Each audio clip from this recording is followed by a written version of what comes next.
మరి కలువరి శిలువపై ప్రభువైన యేసుక్రీస్తు పలికిన మూడవ మాట చూసినట్లయితే యోహాను సువార్త 19వ అధ్యాయం 26-27 వచనాన్ని కనుక ఒకసారి చూసినట్లయితే యేసు తన తల్లియో తాను ప్రేమించిన శిష్యుడును దగ్గర నిలిచిండిన చూసి అమ్మా ఇదిగో నీ కుమారుడు అని తనతో చెప్పాను. తన తల్లితో చెప్పాను. తరువాత శిష్యుని చూచి ఇదిగో నీ తల్లి అని చెప్పాను. ఆ గడియ నుండి ఆ శిష్యుడు ఆమెను తన ఇంట చేర్చుకునేను.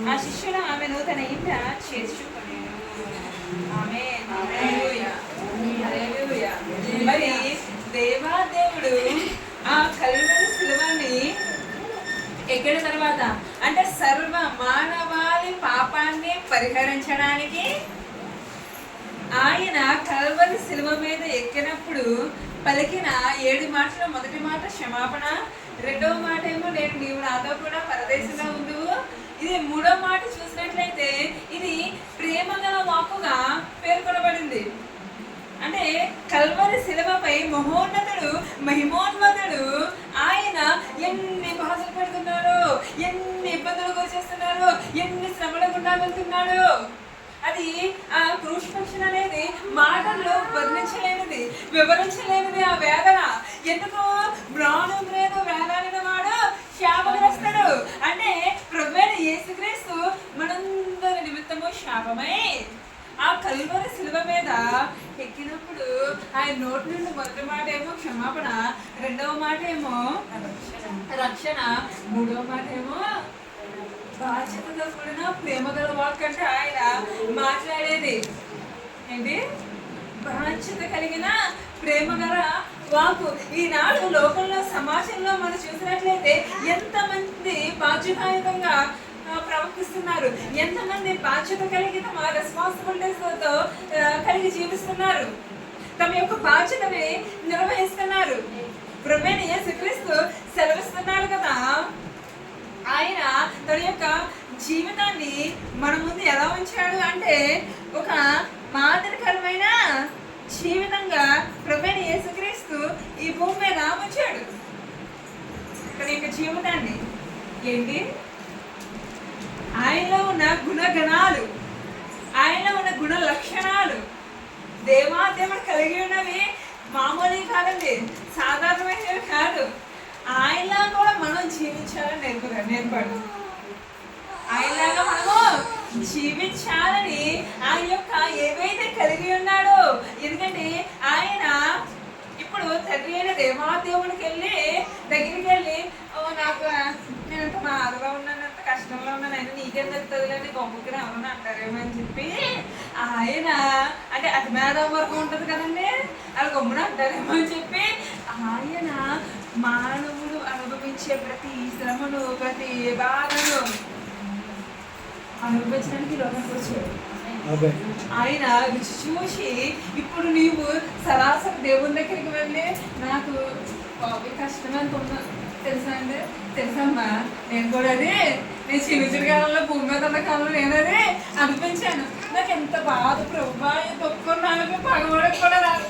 అమ్మా పగవడదాకా అక్కర్లేదు, నీ సృష్టించిన సృష్టికర్త ప్రభు నేను ఉన్నాను కదా, అది వెనుకోవడం ఎలా ఉంటుందో నాకు తెలుసు, వదిలేసి వెళ్ళిపోవడం ఎలా ఉంటుందో తెలుసు.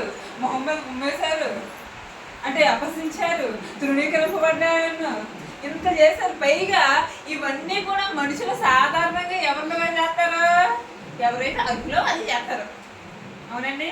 కానీ ప్రభువైన యేసుక్రీస్తు ఏ శిక్షావిధి లేదంట, ఆయనలో ఏ నేరమో లేదంట. పిలాతు వెళ్ళి ఇంకంటే చేతులు కడిగేసుకుంటున్నాను, నీతి మంత్రి మీరేమో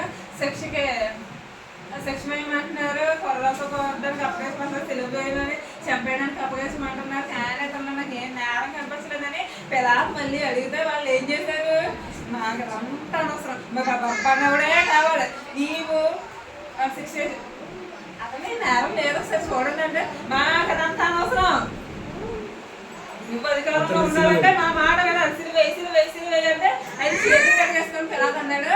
చేతులు కడిగేసుకొని అయితే ఈ నిరపరాధిని చంపాలన్న నేరం నాకు పాలు లేకుండా కాక అంటే వాళ్ళు ఏమన్నారు తెలుసా, పెద్ద మనుషులు అన్నాడు. అయితే నీకా మేమే కాబట్టి మా మీద మా పిల్లల మీద ఉండాలని చెప్పి రక్తం ఆ పాపం అదంతా కూడా అపరాధం అంతా కూడా మా మీదే మేము వేసుకోవాలని ముట్టెట్టేసుకున్నాం.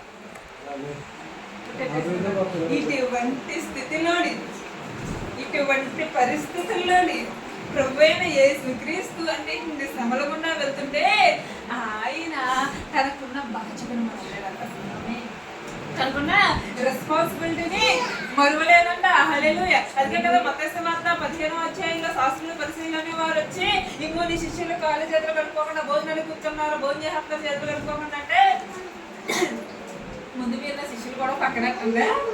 ముందు మీరు ధర్మశాస్త్రంలోనేమో తన తల్లినేను దూషించేవాడు మరణశిక్ష పొందడాన్ని ఉంటే మీరు ఏం చేస్తున్నారు? తన తల్లిదండ్రులను చూసి నా వల్ల నీకు ప్రయోజనకరమైనది ఏదైతే ఉందో అవి దేవార్పితములని చెప్పి చేతులు దులిపేసుకున్నారు. అంటే నేను స్పిరిచువల్ గా మారిపోయాను, ఇప్పుడు నేను క్రీస్తుని అంగీకరించేశాను, నేను క్రిస్టియన్ అని చెప్పి నేను ప్రార్థనలో ధ్యానం చేసుకుంటూ ఉండాలని కుటుంబం ఏమైనా పోయినా పర్లేదు. కొంతమంది తెగలు అలా ఉంటాయండి. కొంతమంది ఈ జాతికి చెందిన వాళ్ళు ఉంటారు. ఏంటి స్పిరిచువాలిటీ అంటే సడన్ గా దేవుడితో మమేకమైపోయి దేవుడితో రెయ్యి పగళ్ళు మేము ముఖకాంతితో ఆయన ముఖకాంతిలో ఉన్నాము, ఆయనతో మాట్లాడేస్తున్నాము అనుకొని ఇంకా అది అలా ఉంటారంటే కుటుంబం నేను దేవుడికి నాకు మధ్య మీరెవరు అడ్డు,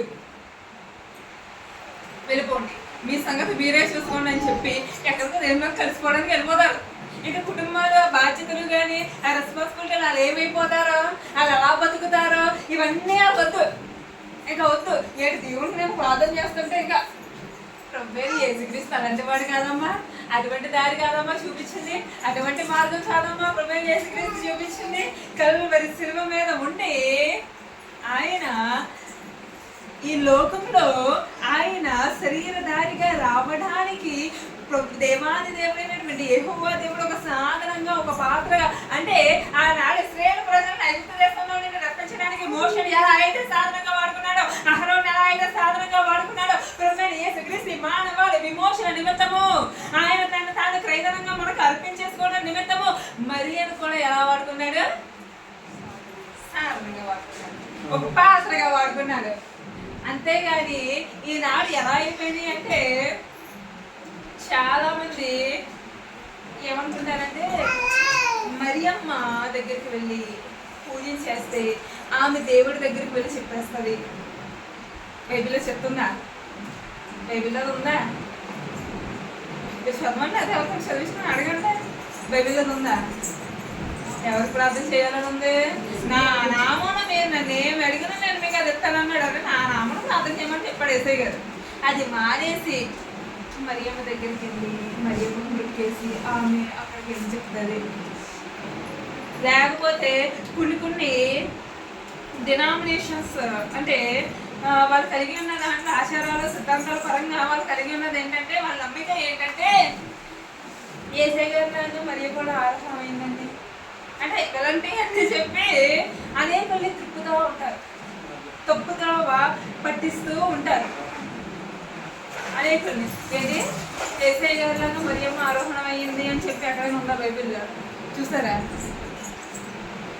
మరి అక్కడికి ఎందుకు మళ్ళీ అపోస్తల కార్యాలకు వచ్చేయండి, 1 చూసేయండి, అక్కడ ఉంటుంది అపోస్తలతో పాటు. హల్లెలూయా, హల్లెలూయా.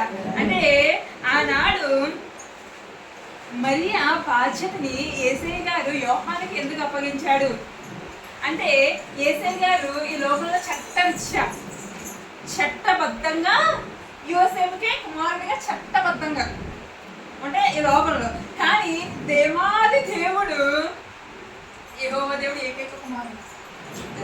హల్లెలూయా, హల్లెలూయా. కాబట్టి ఒక లోకంలో నేను దేవాదేవుని కుమారుడిని, నేను ఇంక ఈ లోకంతో నాకేం పని, ఏమైపోతే నాకేంటి, నేను నా దేవుడు నా సోత నా బోధ అనుకోలేదంట. ఏంటి చట్టరిచ్చే చట్టపరంగా యోసేపు ఆ టైంకి యేసయ్య గారు సిలువ వేయబడే టైంకి చరిత్రకారులు చెప్పేది ఏంటంటే యోసేపు చనిపోయిన తర్వాత ఇంకా యోసేపుని అంటే యేసయ్య గారు పరిశుద్ధాత్మ దేవుని శక్తి చేత అంటే సృష్టిని ఎలా అయితే తన నోటి మాటతో కలుగునుగా కానీ ఆజ్ఞాపించాడు, మనిషిని అంటే మట్టిని ముద్ద తీసుకొని మనిషిగా రూపించి ఎలా అయితే తన జీవ వాయువును ఊదాడో అలాగే మరి గర్భంలో కూడా తన జీవ వాయువును ఊస్తే యేసయ్య గారు కలిగారు, వచ్చారు. హల్లెలూయా, హల్లెలూయా, హల్లెలూయా. అదంతా కూడా దేవాది దేవుడి క్రియ, ఆశ్చర్యకరమైన వింతైన ప్రక్రియ. ఇదంతా అయిన తర్వాత యోసేపు మరియా అప్పటికి పెళ్ళి అయిపోయిన తర్వాత యేసయ్య గారు పుట్టిన తర్వాత పెళ్లి చేసుకుని చంగాను.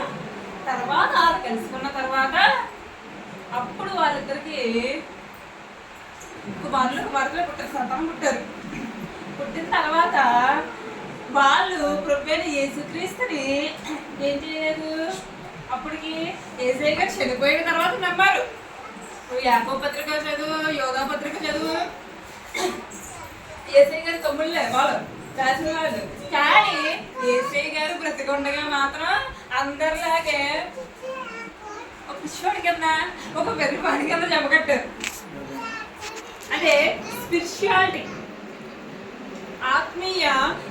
ఆధ్యాత్మికత, ఆత్మీయమైన మనసు వాళ్ళలో లేదు. తండ్రిని కూర్చున్న ప్రేమ అంటే ఆధ్యాత్మికమైన స్పిరిచువాలిటీ లేనప్పుడు వారు ప్రాక్టికల్ గా కూడా పనిచేయలేరు. ప్రాక్టికల్ గా కూడా తమ ప్రేమను వాళ్ళు ఏం చేయలేరు, చూపించలేరు.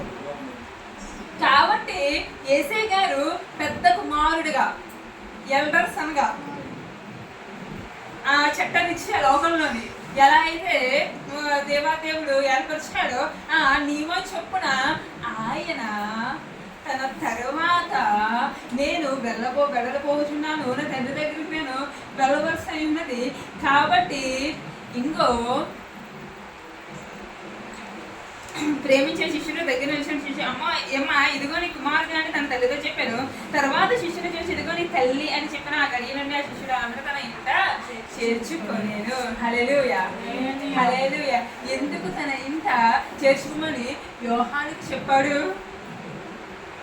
ఇంకెవరు లేరా అక్కడ బాధ్యత అప్పగించడానికి? లేరు. యోహాను అంటే నమ్మకమైన వాడు ఎవరు లేరు. అక్కడ ఎవరున్నారు? యేసయ్య గారు శిలువవేస్తుంటే యేసయ్య గారు తెలియని మరియా ఉంది, మగ్దలేనే మరియా ఉంది. తర్వాత యోహాను, యాకోబుల తెలియని మరియా. అంటే ఆనాటి కాలంలోనే ఎక్కువ మరియా అనే పేరు ఎక్కువ పెట్టుకుంటూ ఉండేవారు. ఎందుకు అంటే మోషే అహరోనుల యొక్క సహోదరుడైన మిరియాము పేరును బట్టి మరియా అనే మేరీ అనే పేరుని వారు ఎక్కువగా ప్రాచుర్యంలోకి తీసుకొచ్చారు. అంటే మిరియామును బట్టి మేరీ అనే పేరుని ఎక్కువగా పెట్టుకునేవారు. కాబట్టి ఆ పరిశుద్ధ గ్రంథంలో చూసినట్లయితే మనకే చాలా మరియా నూతన నిబంధనలు కనిపిస్తూ ఉంటారు. మరియమ్మ అంటే అంతమందిలోని యోహాను అంటే యేసయ్య గారిని కల్వరి సిలువకి అప్పగించేది. నేను నా తండ్రి దగ్గరికి వెళ్ళిపోవాల్సిన సమయం ఉంది, నేను వెళ్ళిపోతానంటే ముందుగా నేను చచ్చినా చేస్తాను, చావచ్చిన మొహంలో చూసిన, చావచ్చిన ఎదురంగా కలిగి సింహంలో గర్జించిన నేను నిన్ను ఎరగనని చెప్పిన పేదరు గారు ముందు వెళ్ళిపోయారు. ఆయన అకాల మిగతా ఊరు కూడా ఆంధ్రయ్య గారు, తర్వాత యాకోబు గారు, ఫిలిప్పు, బర్తలోమయ్య, తోమా అందరూ మంచిగా వెళ్ళిపోయారు. వెళ్ళిపోయిన తర్వాత బాధతో పాటు యోహాను గారు కూడా వెళ్ళిపోయారు. ముందు వెళ్ళిపోయి తర్వాత అవును నేను ఏం చేస్తున్నానని చెప్పి నేను యేసయ్య రొమ్మున ఆడుకున్న వాడిని కదా. అంటే యేసయ్య గారు పోల్చేస్తుంటే ఆయన రొమ్మున ఆడుకున్నవాడిని. ఆయన అంటే ఆయన యొక్క మనస్సులోకి తొంగి చూసిన వాడిని. ఆయన యొక్క మనస్సుని ఆనాడు చెప్పాలంటే నిర్గమాకాండం 33వ అధ్యాయంలో యెహోవా దేవుడు మోషేకు తన మంచితనం ఎలా చూపాడు, రొమ్మని ఆడుకొని ఉన్న యోహాను యేసయ్య గారు తన మంచితనం అలా చూపాడు, తన హృదయాన్ని అలా పరిచాడు. హల్లెలూయా, హల్లెలూయా, హల్లెలూయా. ఇప్పుడు అదంతా చేసి నిజానికి యేసయ్య గారు నమ్మకంగా ప్రేమించింది పేదరే. కానీ వాళ్ళ తర్వాత దేవుడి ప్రణాళిక ఏంటంటే వాళ్ళు కూడా వచ్చేసి మేము కూడా వచ్చేసాం అనుకోండి, అందరినీ కలిపి ఒకేసారి ఇంకా ఐదో పాటు వాళ్ళే ఇంకా ఏతో పాటు నేను కూడా సిలబస్ సెంటర్ అంటారు గుమ్మడి. అందుకేం చెప్పి వాళ్ళు వెళ్ళిపోయారు. కానీ యోహాను తిరిగి వచ్చారు. అది తిరిగి రావడంలో యేసయ్య గారు నమ్మకత్వం చూశారు. హల్లెలూయా హల్లెలూయా. నమ్మకత్వాన్ని చూసి ఆశ్చర్యకరమైన బాధ్యతని, ఎంతో అపురూపమైన బాధ్యతని, అంటే యేసయ్య గారు ఇప్పుడు దాకా ఈ భూమి మీద ఏం చేశాడు, తన తల్లిని ఎలా చూసుకున్నాడో యోహానుకు తెలుసు. అంటే తన తల్లితో యేసయ్య గారు ఎలా సంభాషించేవాడు, ఎలా దేవుడు మాట్లాడుకునేవారు, ఆమె ఎలా ఆయనతో సహవాసం చేసేదో, ఆ సంభాషణ, ప్రేమ, ఆప్యాయత ఇదంతా కూడాను యోహానుకు తెలుసు. ఎందుకు?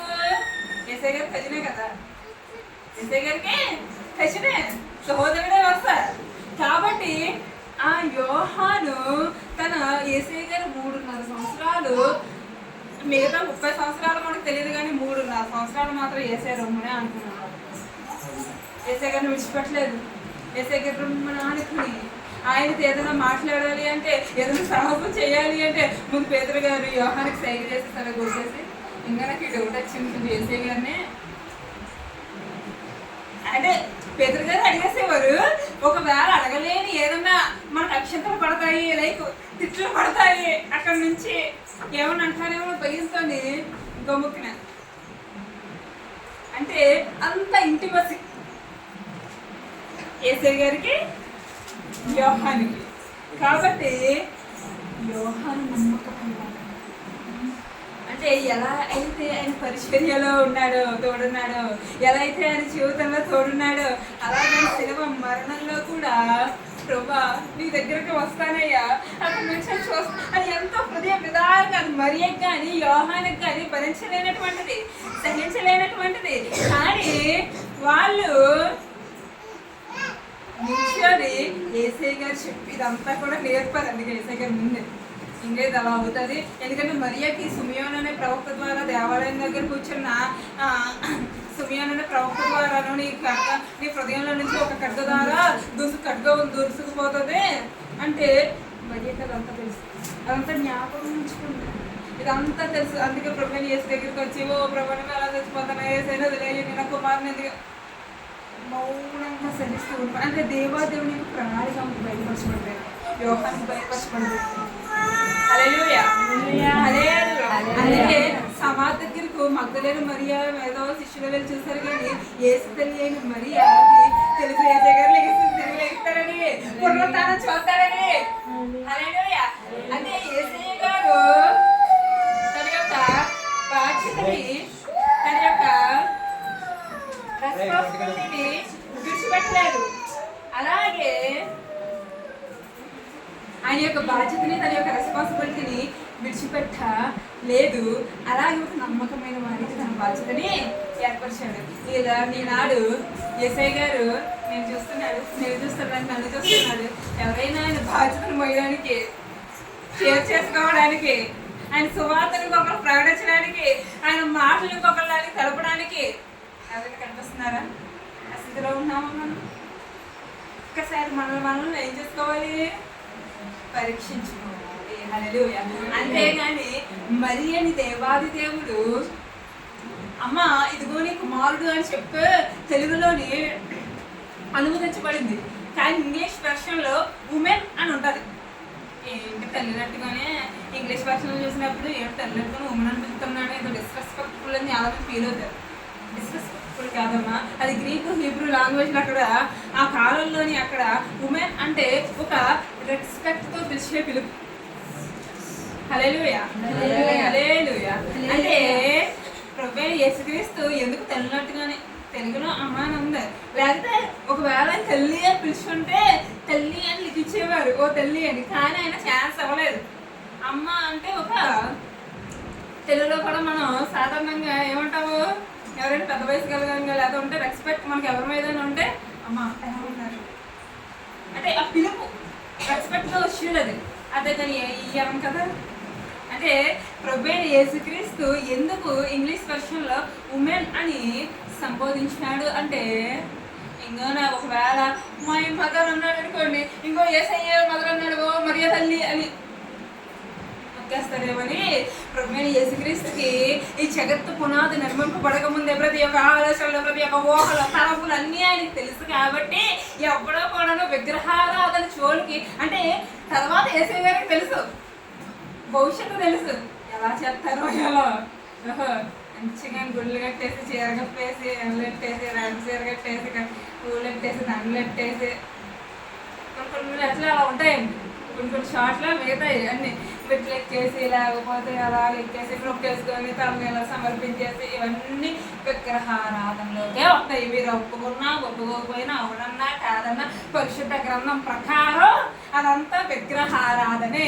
ప్రభువైన యేసే దేవుడు, యేసు నేను కాక వేరొక దేవుడు లేడని పరిశుద్ధ గ్రంథంలో ఖచ్చితంగా రూపింపబడింది, చెప్పాడు. అంతేగాని విగ్రహారాధన విషయంలో మనం బహు జాగ్రత్తగా ఉండాలని చెప్పి యెహోవా దేవుడు నేను ఆ విషయంలో బహు రోషం కలిగిన దేవుడు అన్నాడు. చాలా మంది వచ్చేసి విగ్రహారాధన కాదు, అది ఎలా అవ్వదు, ఇది ఎలా అవ్వదు అని చాలా మంది చెప్తా ఉంటారు. అవన్నీ అన్నారంటే నరకానికి పోతారు.